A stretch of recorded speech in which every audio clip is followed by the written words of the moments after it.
This is episode 7, and each week we bring on somebody from a different industry, a different marketplace who's just a beast at what they do. And I had the absolute pleasure to meet this guy here about almost 60 days ago now, but I had always known of his success and of his results. One of his business partners and best friends, I had run across and done business with in a parallel universe for about 15 years. And over that 15 years, he had always talked about his real estate background and his partners and his brother that went on to absolutely just crush and take over the real estate world. And finally, I got to meet that man, which is Justin. Justin, guys, is literally a top 5 broker in all of real estate in the country, literally billions in sales in a year. Not billions in sales in a career, but billions in sales annually. So volume, number of houses. You can only do that if you are a leader. Only leaders have the ability to build teams and scale businesses that big. He's a father. He's a husband. So, Justin, give us your quick 60, 90-second backstory for everybody. Yeah, I appreciate you, Nick. Like you said, so I'm 42 now. I've done real estate since I was 19. Been in the top 1% for over, 10 years. And I think, most recently you hit the nail on the head. Building a company, starting from the ground up, a company that I started called Active Realty, and going to be, one of the top brokers in the country. It's like what you said, just, doing really good business. It's a connection thing, no matter what you're doing at the ground floor, in the trenches with my team, or all the way up. And it's been a pleasure to be on. Thank you, sir. Thank you for being on. How many kiddos do you have, by the way? I have 3. I have a stepdaughter who's 21, and I have a little 4-year-old little girl and an 8-year-old boy. Got your hands full. So I want to create that context, right? Because some people think they're busy because they got a business and they're a single guy who's 32. I'm so busy. No. You got to have a company that's doing $1 billion a year in sales and lead 100 agents or so, and be married and have 3 kids. You don't know what busy's like yet. And if you can do all of that, your ability to balance and manage and be successful at everything is rare. And Justin has that capability. So my quick backstory for the strangers out there today. I'm from Michigan originally, super blue collar, middle class. Got introduced to direct sales networking at 18. Fell in love. Made my first $1 million at 25. Bought the assets of the company, went out of business. Created a company called Mysalis. It was an absolute rocket ship of all things great and just absolute crash landing of all things painful. So every great thing you can experience and every painful thing you can experience, from success and failure, happened. Billions in sales. We created nearly 100 millionaires. Blah, blah, blah, blah, blah. I now have a sales accelerator that focuses on multiple verticals, and I work with high-end sales professionals in that. So let's dive in. If you don't know the context of the 20-minute showdown, welcome, Portugal. We go back and forth, kind of like blow for blow. I don't know what he's going to ask me. He doesn't know what I'm going to ask him. And it's 3 questions each. We try to get it done in 20 minutes. So the clock begins now. All right, Justin, you had mentioned that you'd been in the same industry for 23 years, I think you said. And this was actually one of my questions. You just gave me the number, which is 23 years. What type of focus or commitment, or it's not what type, we already know what type because you did it for 23 years. How did you remain so focused on that one thing for so long and not get distracted by the next shiny object out there? How did you remain that focused? Yeah, I think there's like 2 parts to that question. One, you got to know what your why is. It's got to exceed the cost of whatever that market is today. So if someone's, let's say chasing a paycheck or a pipeline or a number that they have in mind in terms of a goal, it's got to outweigh that. That keeps you focused on the daily. But I think what I've learned over the 20 years is you really have to have a success plan as you go through those stages. Like you said, when you created a company, made millionaires, I think that's one of the biggest testimonials of somebody that is a leader and runs, a great profitable business, is you're creating more wealth and more value as you grow. And I think that's number 2 is, when we got to be number 1 as a team, I kind of lost a little bit of steam You know, I was like, hey, we got here. We summited the mountaintop, and I kind of was like, let's relax, you know? And so I think that was the first time in my career that I ever had that mentality. And, you know, big ups to my partners and my team that gave me the ability to, you know, have a little balance and really go into self-development, go into different verticals and creating more just overall passive wealth. But I think in that, it made me think of when I have my agents that come in or people that I work with, I don't want them to just be successful now and just keep that focus. I want to have that avatar of someone that is creating the, you know, we've talked about it before, creating the map of your week, putting in the correct, you know, meetings and making sure that you're, you know, achieving your goals, but then also saying, okay, well, what is this ultimately going to lead me? Instead of just accomplishing a task, envision yourself actually completing that goal and setting up whatever it is that person is that you're going to become. And if you don't think about that success, I think one of the biggest downfalls I did in closing 4,200 transactions in 1 year was I didn't actually plan to close those and what I needed to do. So I was always a step or two behind. I was always reactive. I never really squeezed all the juice out of it. And I know it's crazy to see, to hear, but I think the biggest thing I'm going to do next time is plan for those success points and really squeeze out, you know, all the juice that you can get out of life through, you know, that success. Justin, they would call that first world problems if you just didn't, you know, it is, man. You didn't squeeze all the juice out of the 4,200 transactions. Yeah, for sure. You didn't have the best strategy for those 4,200. Man, I can't wait to see what happens when you do. You had a key phrase in there at the end, and I want to make sure everybody heard this, because whether the lesson was in what he shared and answering the question, what you said at the very end was the lesson that I took, which was you said, next time.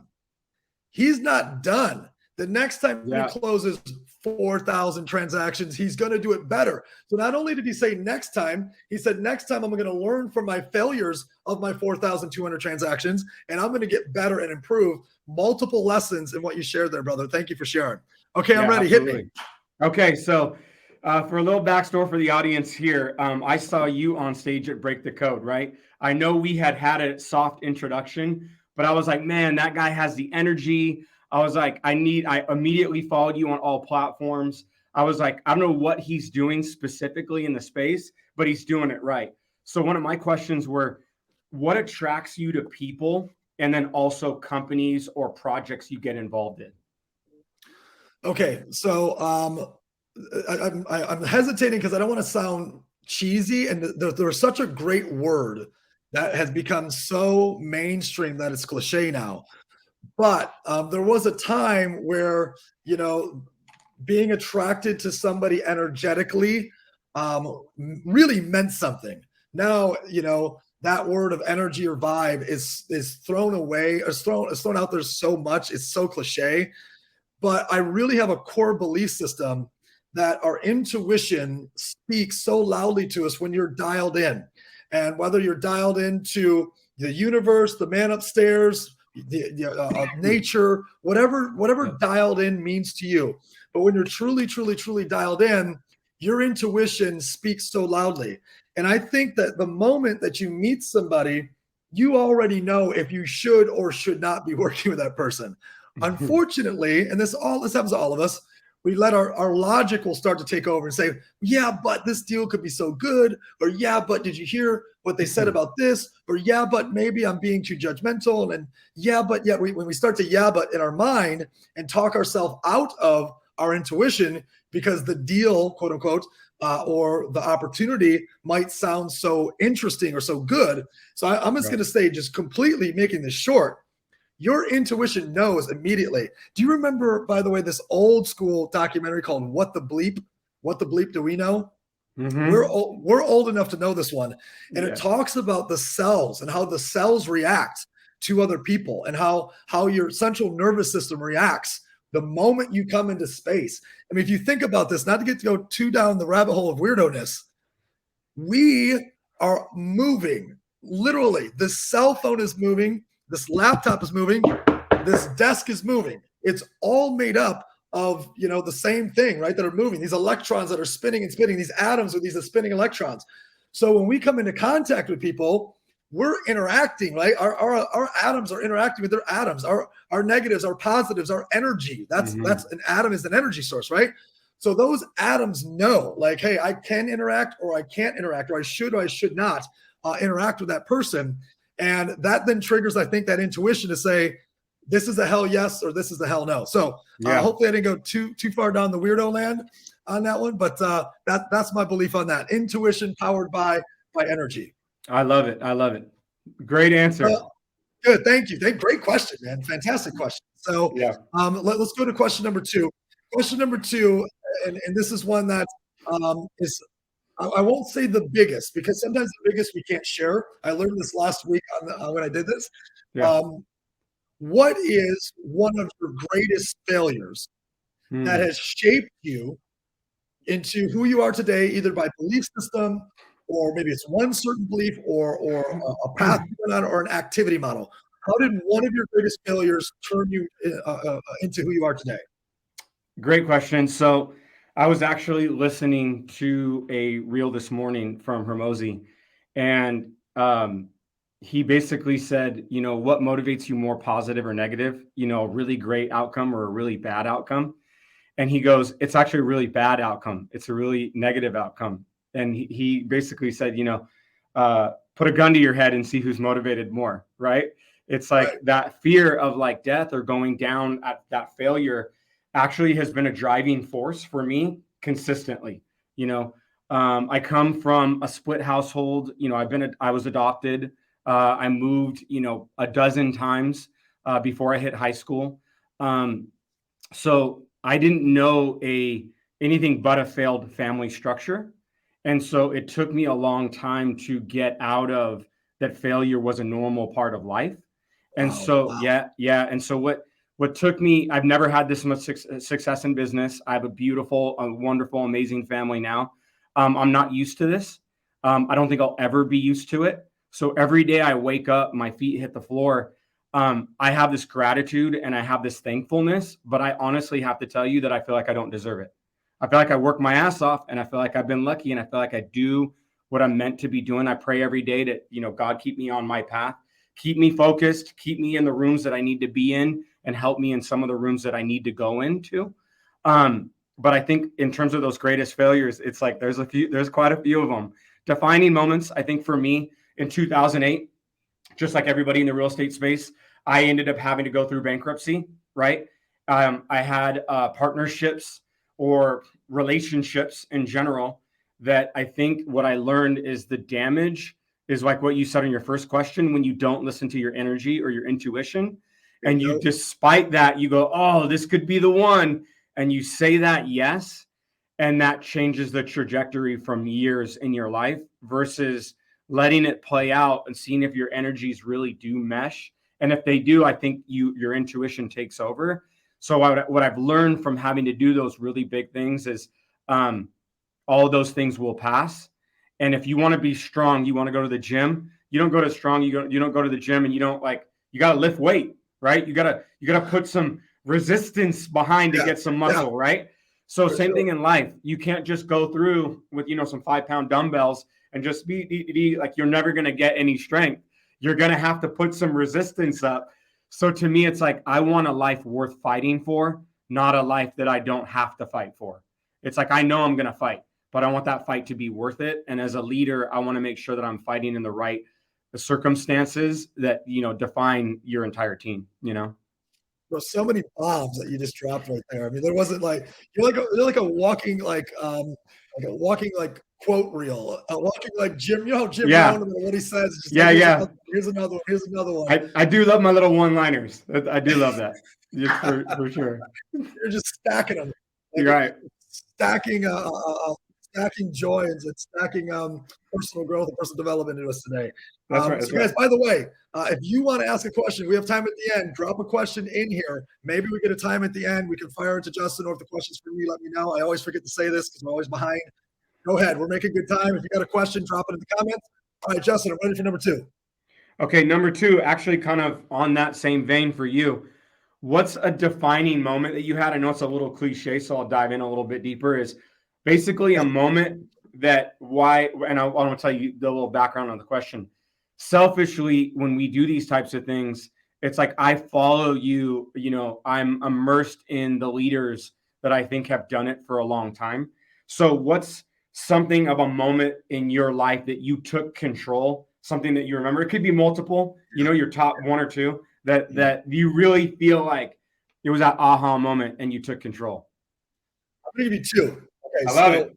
Yeah. Bonus. Depending how long I talk in the first one, maybe I'll just give you Right. one. So when I was 22 or 23 years old, I'd hit the top position in the company I was a part of. I was the youngest top performer, and my whole team was all under 25. And I lived with, of my top 11 producers, I lived with two of them. Two of them were best friends from high school. One of them I grew up with, went to a different high school. So my top 11 were very, very, very close to me. And what happened is my upline, the guy who showed me the business, and then one of the four owners decided to leave. And they called me and I said, I ain't going anywhere. And they ended up taking 8 of my top 11 leaders and top 11 producers. But it was emotionally much deeper than that because 2 of them lived in the house with me. 2 of them were my best friends growing up with. So it was a very heavy, heavy thing for being 22 years old, 23 years old. It was like it was trauma, right? It hurts. And I remember thinking, even though they're all leaving, they're still making the wrong decision. The decision they're making is purely emotional. The decision they're making is they're being manipulated and they're being influenced by guys twice their age that are masters of influence and masters of, if used the wrong way, manipulation.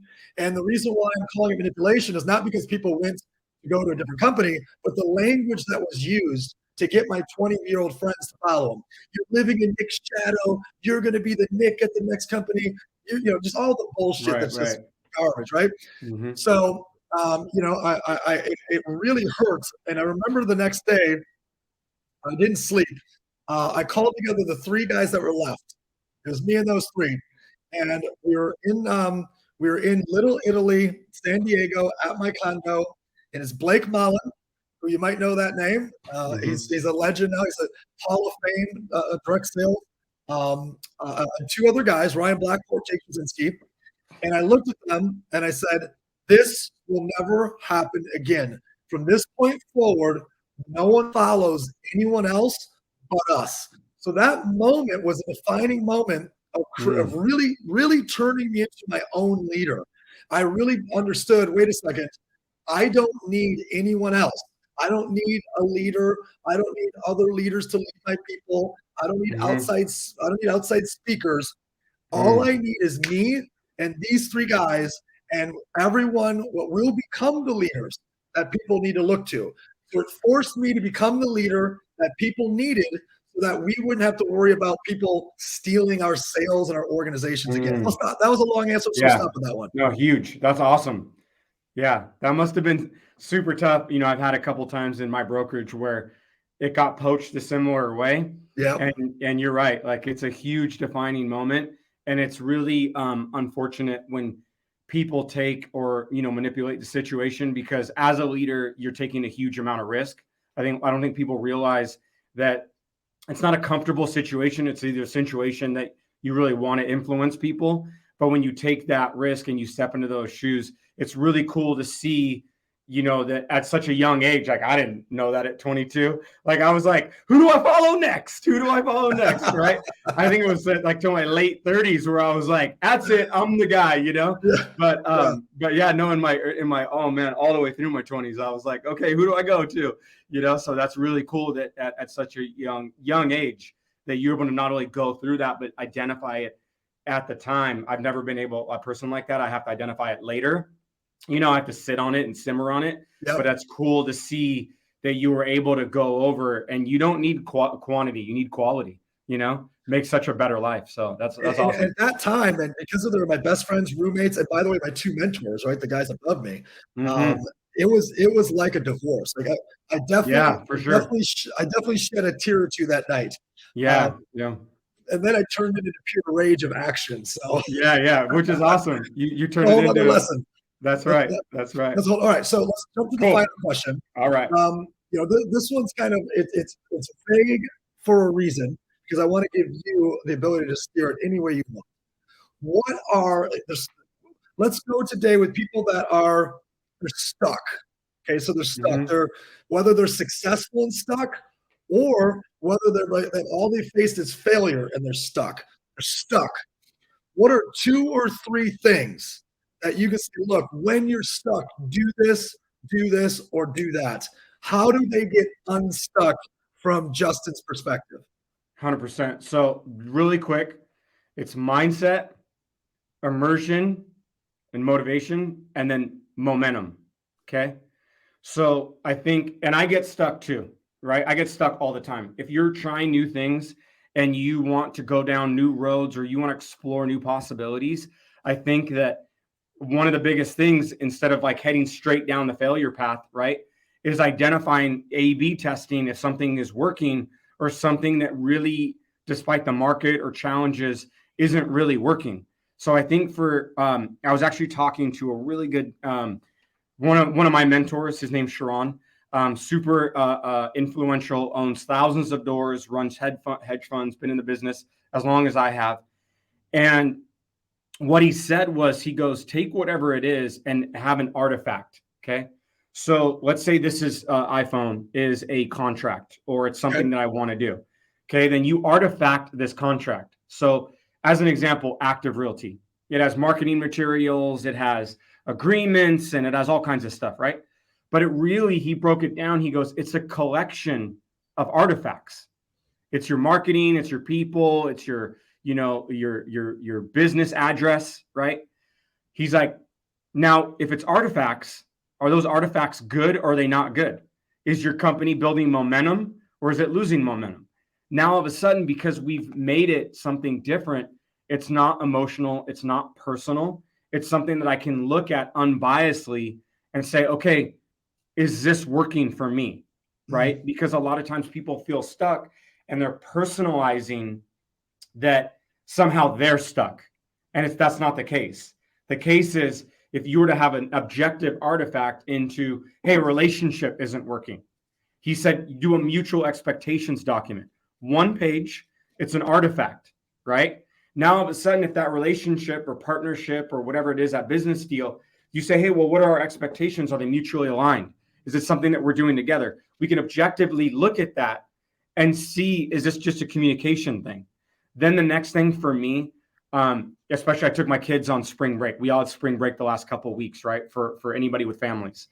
And you don't, for me, I want to enjoy the balance. I want to enjoy the time, but I don't want to lose momentum. So I'm actually on the beach, getting jet skis with the kids, but I had both my cell phones with me like this, and I'm pacing up and down the beach, right? I didn't have any margaritas or anything till about 5, 6 o'clock, right? When it was that margarita time. But I had all my business, and I ended up meeting other business guys, other people on the beach, and they're like, we're guessing what industry you were in, and we think it's real estate. And I'm like, bingo, right? And so part of it was, I'm keeping momentum and I'm keeping my mindset, whether we're doing things like this, whether I'm listening to a podcast, because it could just be feeding your mind for 30 minutes to an hour a day, because all the media noise or all the people that are like judging other people but not actually doing it and have opinions but aren't actually experienced, those are the ones that are going to make you feel like you're stuck. And I think in the end of the day, once you keep that momentum, whether you're going to go 100 miles an hour like me and you, or whether you're going to keep a nice average speed and get to the destination, it's like you keep that momentum and you have that mindset. Now all of a sudden you can identify much easier what things are working. And then what I think is the biggest barometer is, you go see someone that doesn't feed their mind. They don't want to keep momentum. They don't Oh really want wow. to keep the mindset. And you have a conversation with those people, and your conversations are so different. Your conversations are, oh, the politics this, oh, the government that, oh, this person did this. And then the other person's like, yeah, I don't care about any of that. I'm like bang, bang, bang, bang, bang, bang, bang, and it's just another artifact that they're dealing with. And this person is able to lead and build so much more momentum. So I hope that helps. Well, so the artifact positioning of that language to me, what I heard was being objective and really emotional intelligence. Right, the hardest piece of emotional intelligence is looking at yourself objectively and looking at how you're interacting with the things around you and removing the emotion from that and really being objective. And that level of emotional intelligence is extremely difficult. So shout out to your mentor and shout out to you, because if we all could raise ourselves up to 10,000 foot view and look at how we're interacting inside of that, that play or that movie clip, if you will, and figure out, okay, what needs to change there? What is that serving me? Is that not serving me? And having that different lens, I think everybody's life would be different. What I heard when you said momentum, this is a personal one I use for myself. If I'm out of momentum, if I'm not moving, and I just need to get moving, I just say BIM-SIM, body in motion stays in motion, which is Newton's law, number one, right? Body in motion stays in motion, BIM-SIM, BIM-SIM, BIM-SIM. That's right. So if I'm procrastinating on a workout, I say BIM-SIM. If I'm procrastinating on some phone calls, I just say it to myself. Now, once I've got some motion and I've got some movement, law number 2 is momentum, right? So that's the law of motion number 2.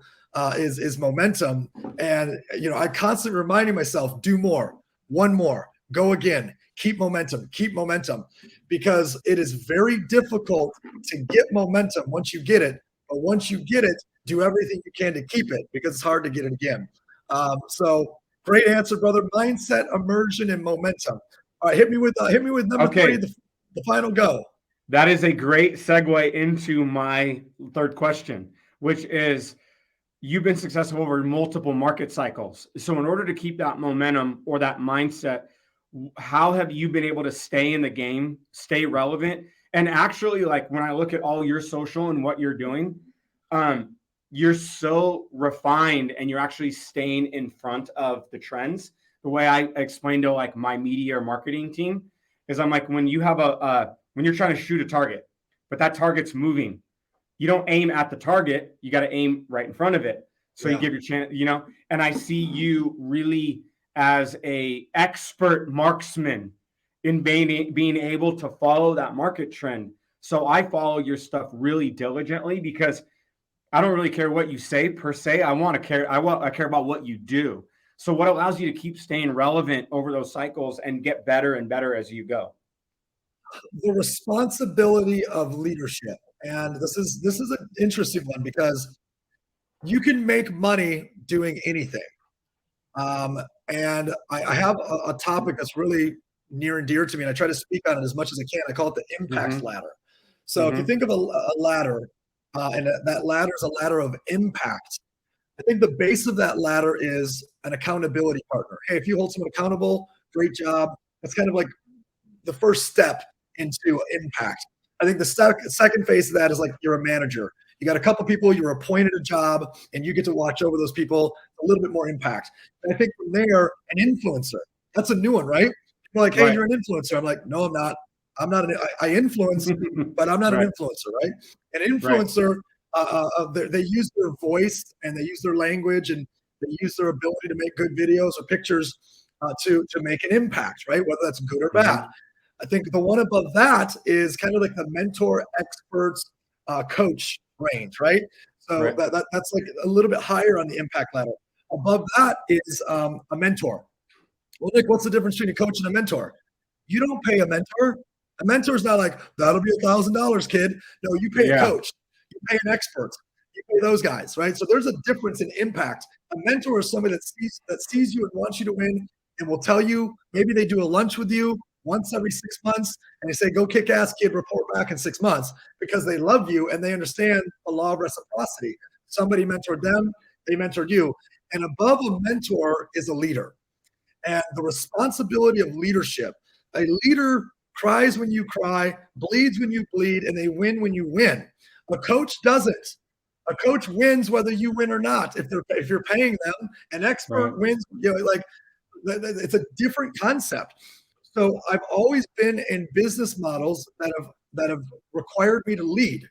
And if you're required to lead, responsibility shifts from what is best for you or what you want or what you feel like doing to what you must do, how you must show up, what you must put forward for the responsibility of the people that follow you.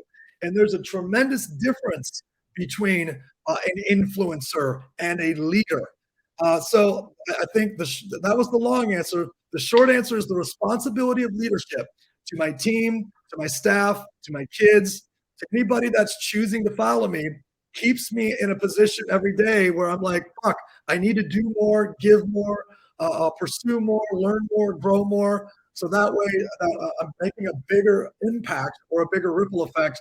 So when they put me 6 feet under, you know, there enough of me was out there into the universe. So that's my answer.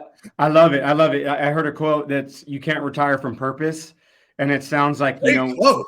Right? When you're called to lead and you're doing it, I think the biggest thing for me is, you know, I've had so many things on my plate at any given time, but you only really counts for what you do action for and what you actually systematize and accomplish, right?